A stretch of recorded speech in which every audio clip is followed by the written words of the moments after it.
It's been critical of Donald Trump.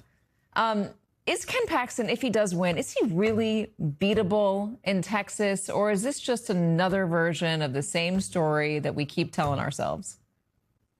If the turnout was the same and if the elections were the same, Democrats would have no chance. But what we're describing to you right now is an anomaly that's happening, and that's why there is a chance. And let me tell you why Cornyn can't win the runoff. Here's some behind the curtains of what's going on in polling and in the vote right now in Texas. There's 12% of the Democratic turnout so far that showed up in-person early vote. Cornell is going to go crazy when I say this. They have 12% of that have a Republican primary voting history. That means they're pulling a Democratic ballot, but they voted in the past in a Republican primary. You know who that is? That's who John Cornyn would be counting on to vote in a runoff. But wait just a second. If you vote in the Democratic primary, you can't show back up and vote in the runoff for John Cornyn. That's why I think he's doomed, and I think that's why Ken Paxton is beatable in November.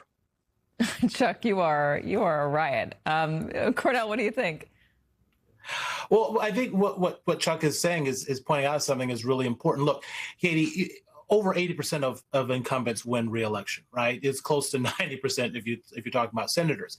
Cornyn, the real big, massive thing that's going to happen in Texas is, quite frankly, around the Republican primary.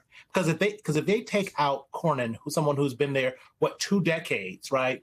And wins elections solidly time after time, and turn that into an open seat, it advantages the Democrats, because all of a sudden you have an open seat, which is very different from taking on an incumbent.